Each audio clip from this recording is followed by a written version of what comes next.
Welcome to the Peaceful Worldschooling Podcast, featuring your host, Angela Harders. We are committed to cultivating a peaceful world beginning right in our own hearts and homes. Together, we believe that the world is our biggest and best classroom, and the people and places in it are our greatest teachers.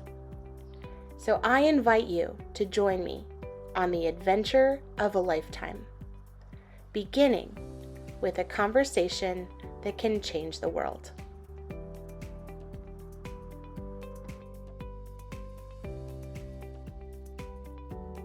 Today's episode of the Peaceful Worldschooling Podcast is brought to you by the book Tales of a Toxic Teacher: Exposing the Cycles of Abuse Within Our Schools, written by Angela Harders.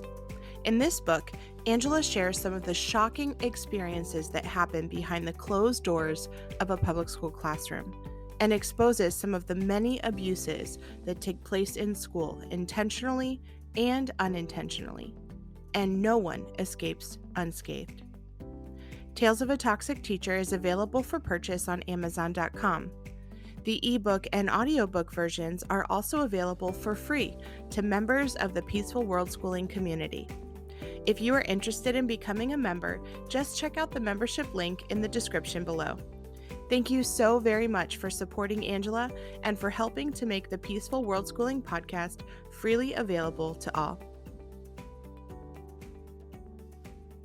Hello and welcome to today's episode of the Peaceful Worldschooling Podcast, where we're committed to cultivating a peaceful world beginning right in our own hearts and homes.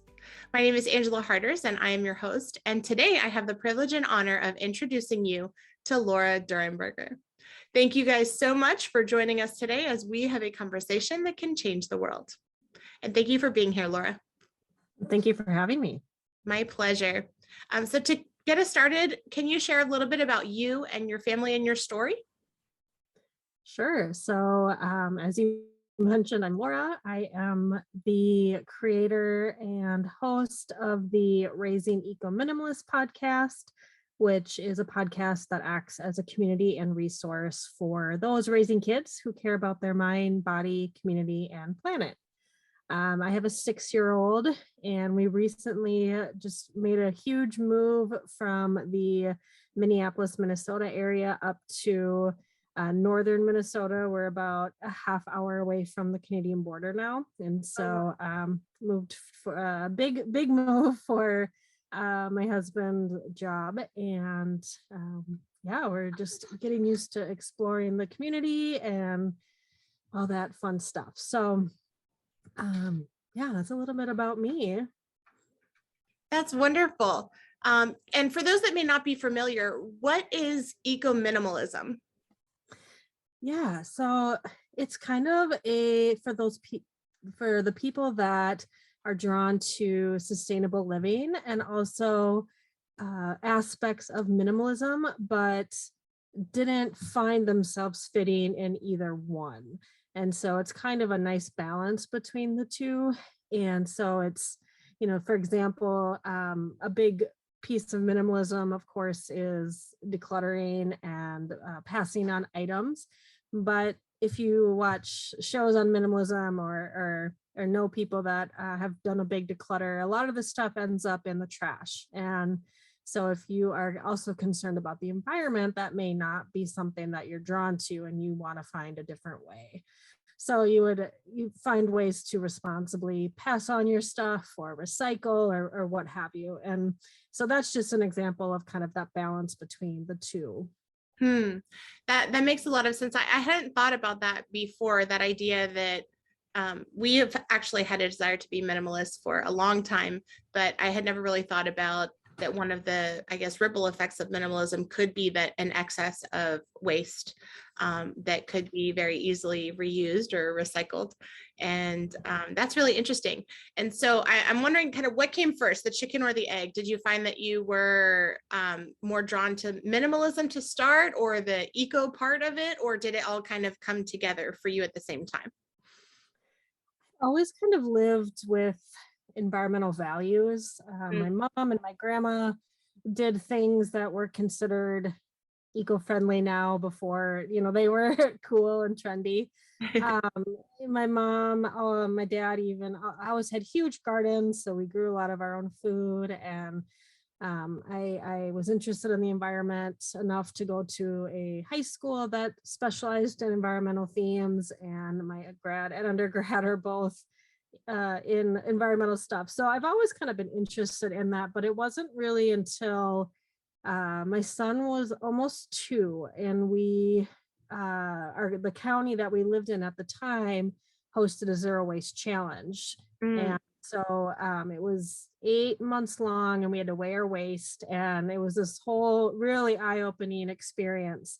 And that's when I really started going into the low waste movement. And then the minimalism piece kind of started right before my son was born. So definitely much later. I wasn't really familiar with what that all was.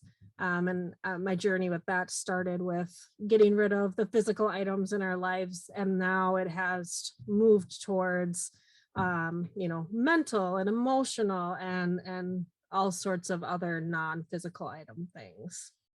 That's really, really interesting. I know that when most people think about minimalism, they do think about getting rid of the physical stuff. What do you mean when you say that you're also, I guess, decluttering the mental and emotional stuff as well? What does that look like? Sure. So a common example that I like to give would be commitments. So you're minimizing the amount of things you're saying yes to, and that can easily transfer into our mental load or our emotions. You can look at, there's research out there that shows that having a lot of excess physical clutter can also clutter up our mind. So you can get really anxious or overwhelmed or stressed. And so to have those things minimized can also help with our mental clutter. And then there's also digital clutter. So if you're somebody that has 35,000 emails, that can also be a type of clutter that you can reduce. So it's really, it can really apply to so many different things.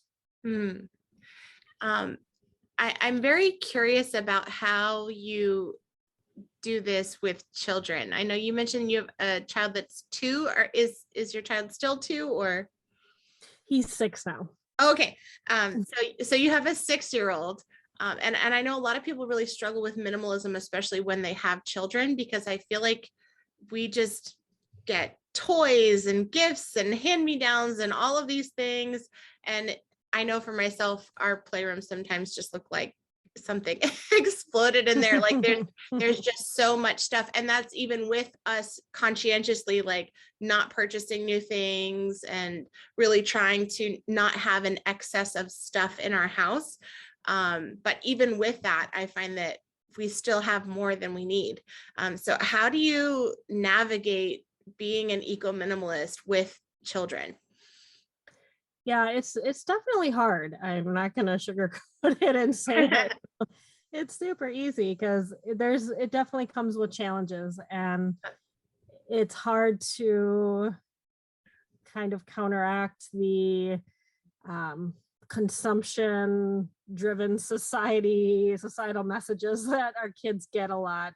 Yeah. So it's really about just sticking with what's important to you and leading by example, and really, honestly, just taking it day by day. It's we do the best that we can, and just kind of try and show ourselves grace for the days that we maybe don't do as well as we want.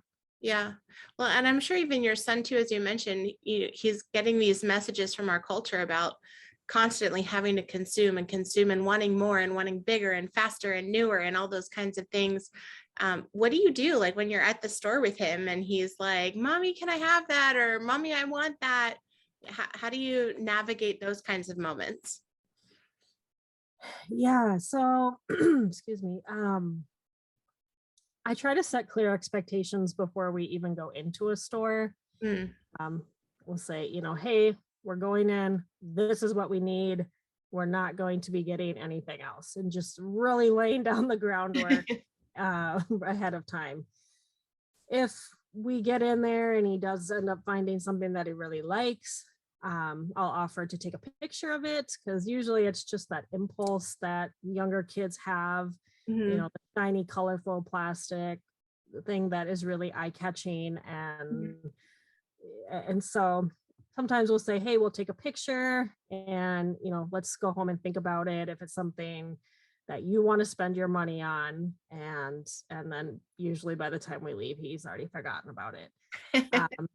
We're also big on trying to instill good money habits with him. And so we will, you know, he does chores, and we do give him an allowance. And so for most of the things, we'll say, well, you know, you need to buy this if you really want it, you need to save up. And we'll make him wait, you know, 3 days or something. It depends on what it is and how much he wants to spend, but we will make him wait until he can think about it, and we'll look with him on different sites for price checking. And so we're already trying to get him into those habits of not immediate consumption. And then we've also worked on something that I know I've struggled with in my past, which is the emotional spending. Yes. And so we're trying to also really be conscious of that. And we talk about that, about, you know, if you're feeling upset or sad, you know, we shouldn't be going shopping, and just, you know, being really upfront about that too. So those are kind of the things that that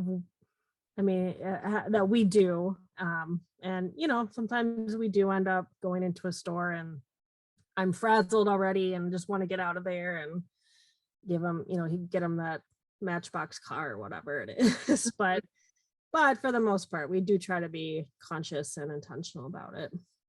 I love that strategy of setting the expectations before you go in. I feel like that is so important. And just that one small step can truly save so many meltdowns and headaches and fights and all of that stuff, because if we can just communicate with them in advance, hey, this is where we're going, this is what we're going to get, and that's it, and then we're going to leave, then they already know, like, okay, I know I'm not going to ask for this, or I'm not going, or, you know, or I'm not going to try to beg mom, you know, to buy me this last minute or something like that. But yeah, setting those expectations are really helpful. And I love the idea too about taking the pictures of what they like.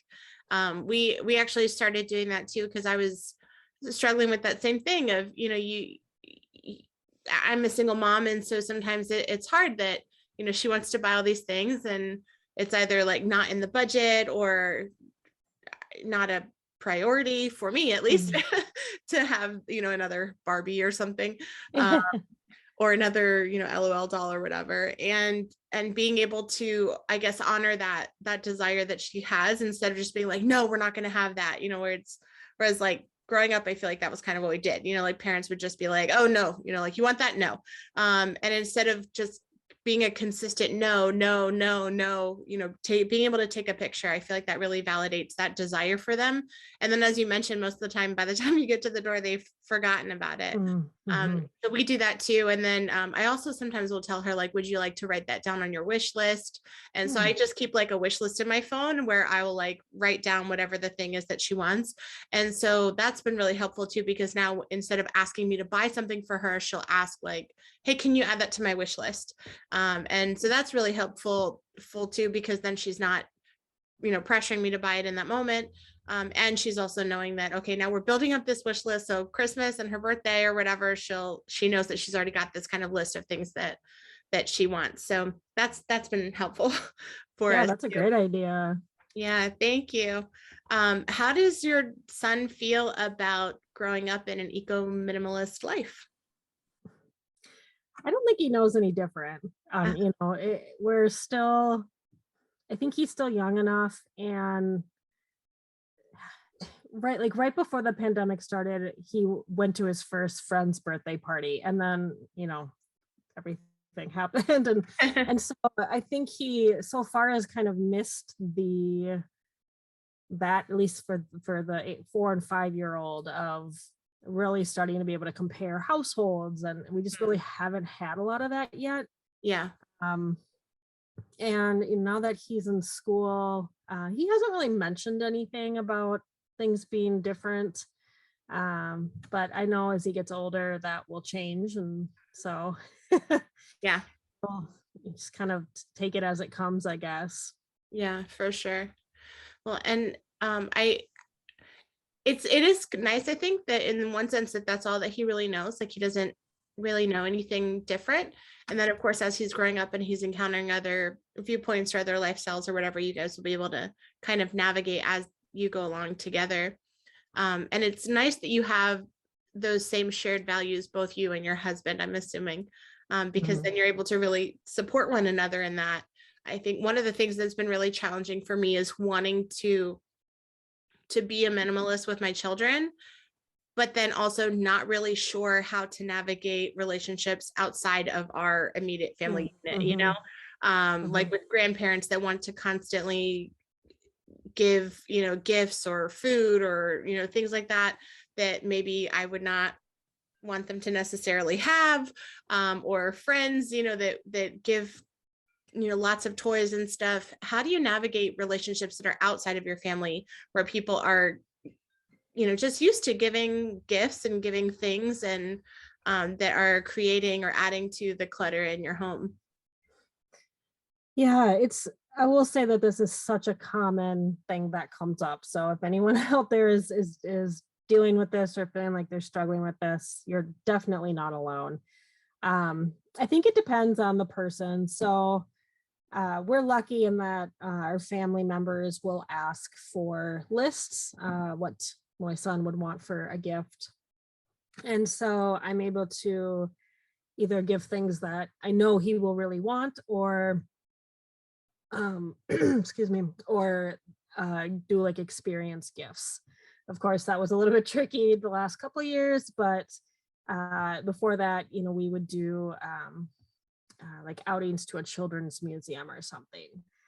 We have done what's called a fiver party, and that is where it's kind of controversial. Some people think it's super tacky. Some people love it. But on the invitation, you just specify, hey, we just want you to come, show up, hang out with the birthday boy.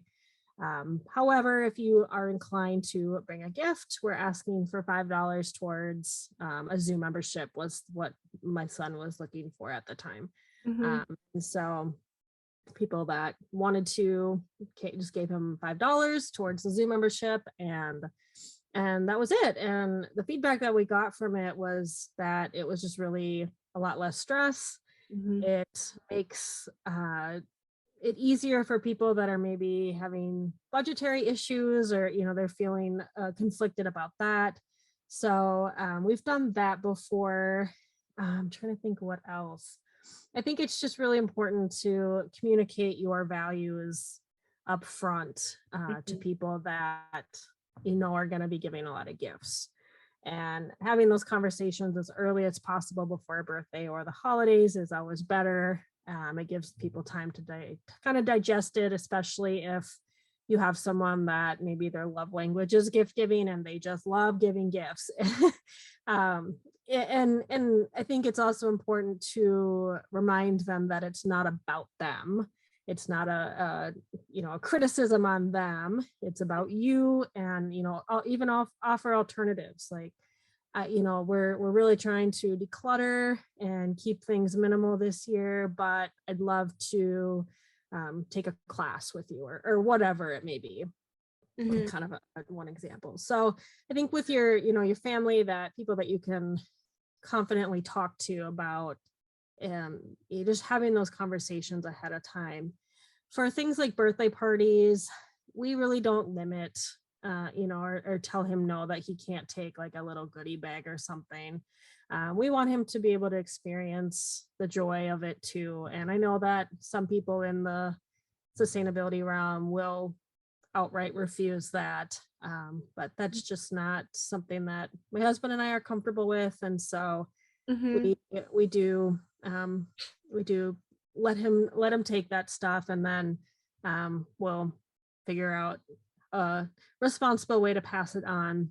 Yeah. And so that hopefully doesn't end just straight up in the landfill. So I really like that idea. What I know for myself, I have used websites like FreeCycle to be able to pass along things for free.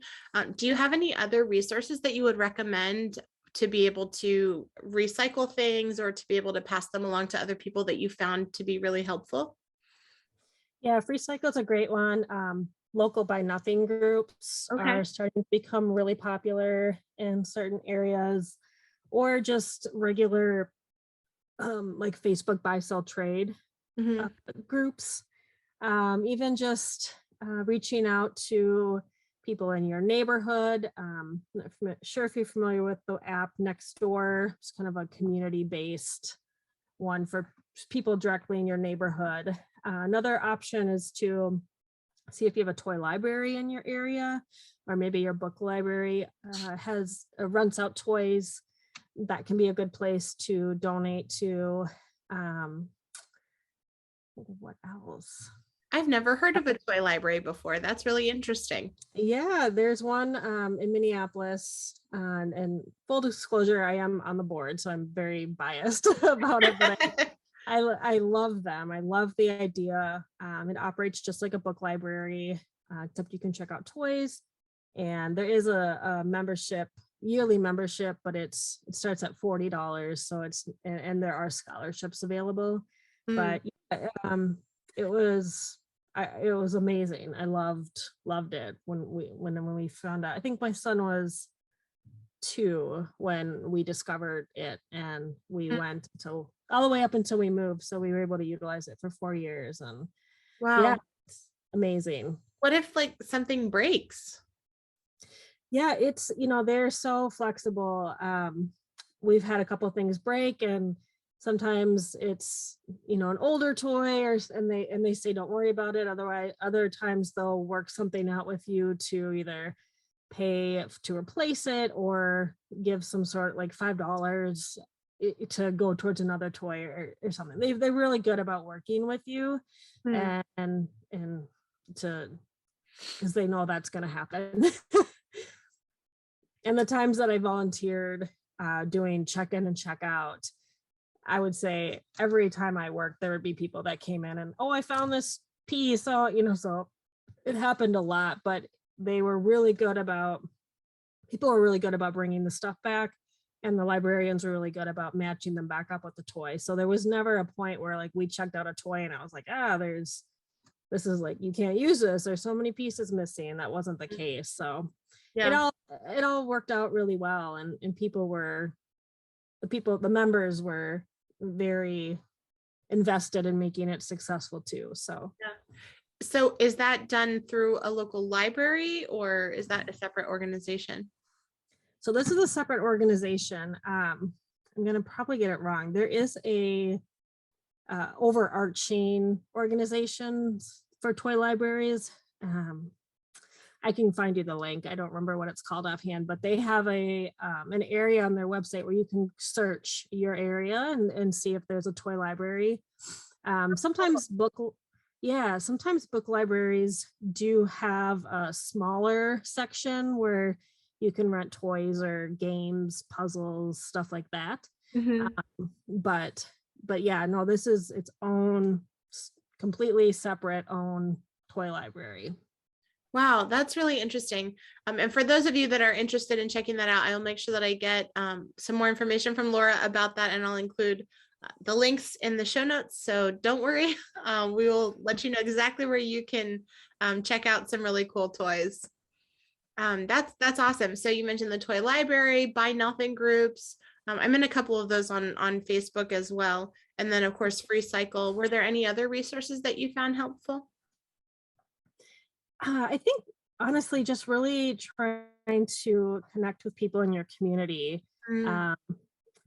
Whether again that's through a buy sell trade group or just your city's community group.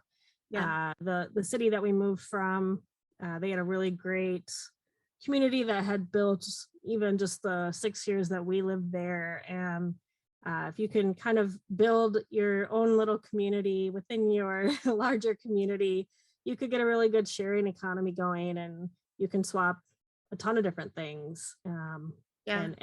and meet people with kids in your area. So That's wonderful. So it's really building a variety of community, community for your things, but also building your community of relationships and being able to grow up together with people that have similar values as you. That's wonderful. One thing I did want to pick your brain about, I'm a couple years into my own journey towards minimalism, but one thing that's been on my heart for a long time that I just have not been able to get myself to get started has been the sustainable part where it comes to growing food and gardening. I don't know what my deal is. I feel super overwhelmed. I feel like I don't even know where to start. I would love to pick your brain and hear about if someone is wanting to start growing their own food. What tips do you have? Like, what vegetables are good to start? Well, okay, we'll do one question at a time. I have a million questions about this topic. So what plants would you recommend for someone like me that I feel like I don't have a green thumb at all? What would you recommend as like a starter gateway garden plant? Oh man. I love gardening, so I'll try not to make this overwhelming. I feel like I could just talk and talk and talk. I would say, honestly, just start really small. Start small. I think sometimes when we, jump into something like this, we want to take on too much, and then it does get really overwhelming. So maybe it's just you start some basil on your kitchen windowsill. And just start getting the hang of tending to it and watering it and stuff like that. To start outside, start with one tomato plant in a pot on your front step and just see how that goes for a year. Other really easy things to grow, kale is usually really easy, or just some basic types of lettuce. You can grow those in a pot too. So you can, I like doing pots, not only because it's great for even people with small spaces, but it kind of just contains it. So you don't feel like you have this massive plot that you have to go out and maintain. You have a pot. It keeps weeds down. So it makes it like a really good intro into gardening, in my opinion. Yeah. So yeah, start with a tomato. You can try a pepper. They're sometimes a little bit more finicky, but lettuce, again, like I said, it's really easy in a pot. So just start small, start with something. It's kind of easy to grow, and make sure that it's something that you actually like, though, because I've seen people where they're like, yeah, I grew like 20 tomatoes and I don't actually like tomatoes. And my God, it like went, it overgrew, and it's like, well, you got to actually like it. so I thought about getting one of those like a hydroponic kind of thing that you can do inside, that you could just kind of grow, small things like herbs or lettuce or something like that indoors. Have you tried something like that before? I haven't tried those personally, no, but I have heard about them, and it seems like the people that use them like them. Yeah. Well, maybe I'll get that for my birthday this year or something. If that's like an okay way to start. One of the things that did concern me, though, is we try to be really particular about the kind of food that we buy. Like, we try to make sure that all of our fruits and vegetables are organic. And so I'm wondering, how do you know what kind of seeds to buy or what kind of plants to buy, or if you have any special places that that would sell organic seeds and plants? Yeah, so a really easy place to get seeds would be like a big box store or something. Most of the time they do have organic options, although they're usually not as vast as the conventional seeds, but it'll say right on the package, organic tomato seeds or whatever it is. So that's one easy way you can tell. Like Home Depot or something? Yeah, Home Depot. I know Target usually has a few seeds. It's the ones by us. So yeah, so that's, if you're just out and you just want to get like one pack of seeds or something, that would be something you could do. The other really great place is, again, going back to the community aspect, join a local gardening group and tell them that you're new to gardening and you're wondering if anyone has any seeds or seedlings that they can share. In my experience, gardeners love talking about their gardens. They're usually very generous people and are more than happy to help new gardeners get started. So that would be another really great place. Or even if in your neighborhood, you know of a neighbor that has a really nice garden, stop and introduce yourself one day if they're outside and just get chatting about the garden. And I've done that before and met some really cool neighbors. So that's awesome. Yeah. And, a lot of people, I don't say a lot of people, but there are people that save seeds. And so they can tell you like, yep, this is exactly, it's an heirloom, which means that it's not bred with anything else that's organic or what have you. So, so yeah, that would be my tips on kind of where to get. There are seed companies online. One of my favorites is Seed Savers Exchange. They're based out of northern Iowa, so somewhat local to me in Minnesota. But they're I think they're all organic, but they are very focused on saving the heirloom varieties and keeping species of seeds going. So they've got a lot of really fun seeds. They've got just your regular seeds. So you can kind of pick which one that you want. Awesome. And again, I'll make sure that I include the links for all of those incredible resources that Laura just mentioned. I will have those in the show notes, so you can feel free to check those out and click on all of them and explore. What is growing in your garden right now? Well, we just moved, so I don't have a garden at the moment. We're in a temporary rental. And so my hope is that I will be getting a community garden plot in the area, but yeah, otherwise I'll probably just have a couple pots along the driveway and see what I can get out of it. That's really, really cool. What inspired you to start trying to grow your own food?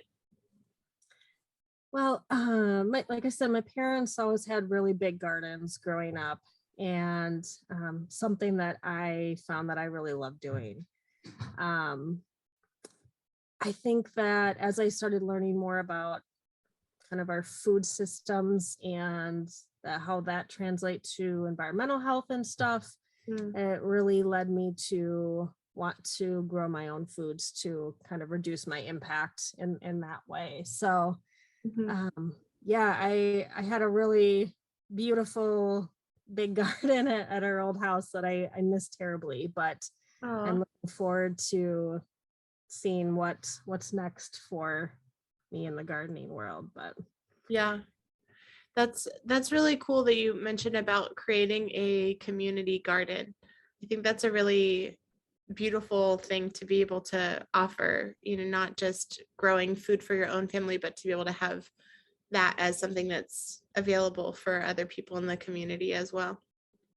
Yeah, a lot of places have them, and it's a great alternative for people that live in a small space or an apartment or condo, and they're usually in really sunny spots. And so even if you have a really shitty yard, that can be a good alternative. And they usually, I won't say usually, but the couple that I've been a part of throughout my life have had a community compost pile. They've had tools to share. They provided the water.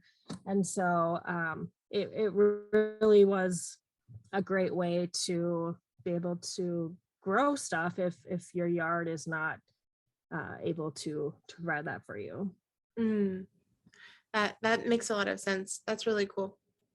And I know that you also, you mentioned about creating community and cultivating community, but you're a person that really contributes to the community as well. I know you have your podcast, Raising Eco-Minimalists, but then you also have a blog, right? Can you Correct. share with us a little bit more about your blog?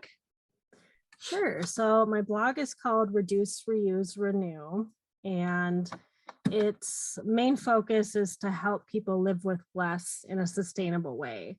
So kind of the eco-minimalism piece, where the podcast is focused solely for people who are raising kids in this lifestyle, I guess. The blog is for a wider audience in that sense. And so I talk about eco-minimalism, but I also interweave a lot of how mental health is affected by that lifestyle, and also how it can help our mental health, which I kind of touched on earlier with, like, for example, the physical clutter and causing anxiety and stress and stuff. So yeah, that's kind of the stuff that you'll find on the blog. That's really cool. I'll have to get the link from you, and we'll make sure that we put the link in there so other people can check out your blog and read some of the articles that you shared. That is very profound too, to make that connection with our physical space as well as our mental and emotional clutter that we're experiencing too. And my father, actually, he has dementia. And that was one of the first things that they told us when dealing with someone that has dementia or Alzheimer's. They said that one of the most important things that we can do for him is to declutter, because they said that as well, that the clutter in their space really affects their mental ability to process things, and it can feel very mentally overwhelming for them.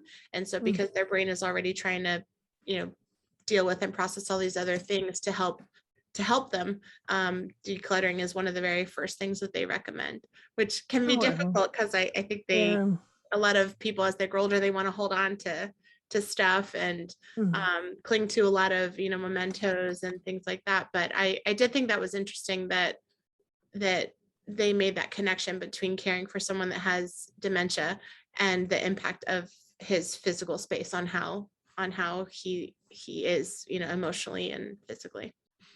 Yeah, that is interesting. I hadn't heard that before, but as you said, it makes sense. But yeah. That's wonderful. And so I would love to ask you too, I know you're raising your child as an eco-minimalist. What tips or tricks do you have for those of us that would also like to raise our children to be eco-minimalists? I think the two biggest things are, one, lead by example. And don't be afraid to kind of journey together on it. You don't have to know all the answers. And so it's okay if you do research together or you watch a documentary together, of course, depending on how old they are. But yeah, just, do it together. And the second thing is to really connect with nature. And I used to say get outside. But I know that that's not necessarily the case for everybody, that they're able to do so for a variety of reasons. But of course, if you can, get outside, go play outside, connect to the natural world. Yeah. But even just watching documentaries on nature or reading books about nature or YouTube videos or what have you, we can't care about something that we're not connected to. And so to make that connection and to care is to learn about it and stuff. I love what you said about we can't care about something that we're not connected to. I think that's a really very profound statement. And it's so true. Like we really do. And I think especially in this modern time, it's so easy to be disconnected from nature and from the world around us because we spend so much time inside and on our screens and kind of cocooned away from the outside world. And even more so now with everything going on with COVID. And I think it can definitely be hard to be purposeful, to, get outside and spend time in nature. Are you familiar with the 1,000 Hours Outside group? Yep. Oh, awesome. For people that aren't familiar, could you share a little bit about that group? Yeah, I'm not super active in it, but it's I think it's an official organization, but for sure it's a blog and a webpage, and the goal is to have families get outside for 1,000 hours a year, and they do have a little like poster sheet thing that you can print off and you can keep track and stuff. So just as a way to kind of encourage people to make a priority to get outside and stuff. Yeah. Yeah. And we can, I'm not really good about keeping track of like logging hours and stuff like that. So that was just not something that was going to work for me. But if you are type A and you like, keeping track and documenting stuff like that, they have lots of different posters or sheets. I mean, you can make your own too, but just as a way for you to keep track of how much time you're spending outside, because as Laura mentioned, when we're spending time in nature, that's one of the best things that we can do in order to continue connecting with nature. And I found that connecting with nature is almost a way for us to connect with ourselves, being able to spend time disconnected from, other aspects of being online or just kind of the hustle and bustle of working life. But when I find that for myself, when I spend time in nature, and especially spending time in nature, either alone or even with my children, I feel like I'm more connected to the kind of person that I want to be, that's just kind of at peace and relaxed. And so, yeah, I think being able to make a priority to spend time in nature is really, really important. Yeah, that's really beautiful how you described that.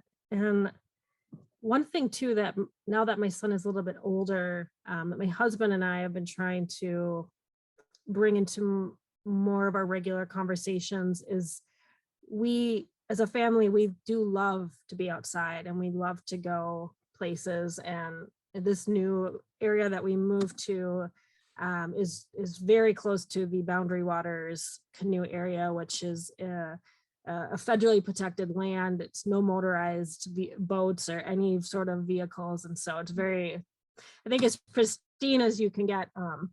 But it's a very very nature loving, family friendly area. And so we have all these plans to do all these things outside. And so we've talked about with my son just how the more stuff that we bring into our home means more cleaning, means more organizing, means less time spent outside, doing what we want to do. And so we're trying to instill that value as well, where we don't want to focus on accumulating things because we don't want to spend our weekends cleaning. We want to be outside. And so That's so true. Yeah, having that connection to nature has kind of helped with that side of conversation and minimalism as well. I had thought about that before in regards to, obviously, the more stuff that we have, then the more time that we have to spend cleaning it. And it's so true. Everything that we add to our home is one more thing that we're going to have to pick up and move, or to put away, or to dust, or, whatever that might look like. And the time that we spend cleaning or decluttering is going to take away from time that we can spend doing other things that really inspire us or motivate us or make us, feel happy and peaceful. Yep. Mm-hmm. Yeah, that's wonderful. Well, thank you so much for sharing that. And if there are people that are listening that would love to get connected to the work that you're doing, how can people connect with you, Laura? Sure. So my blog is at reduceReuseRenewblog.com, and the podcast is RaisingEco-Minimalists.com. You can find it on any major podcast streaming platform, but you want kind of a jumping off point, just going to the website is great. And you can find links to all my social media from those two websites. Awesome. And like I said, I'll make sure that I have all of those links for you in the description so that you can get connected with Laura and the amazing work that she is doing in spreading the news about eco-minimalism, not just minimalism, but eco-minimalism, and minimalists that also care about the world and the world that we've been entrusted to care for. So Thank you very, very much. And to all of you that are listening, I would like to thank you as well for joining us today for this episode of the Peaceful Worldschooling Podcast. I hope that this episode has been as much of a blessing for you and your family as it has been for me. Please make sure that you check out my website. I have new episodes of the podcast that are released every single Tuesday, so make sure that you subscribe so you will not miss out on a single one. All right. Have a wonderful day, and I hope that it is as wonderful as you are. Bye. Join us next Tuesday on the Peaceful Worldschooling Podcast. I'm your host, Angela Harders, and if you enjoyed today's episode, click subscribe and be sure to hit the bell so you will not miss out on a single episode.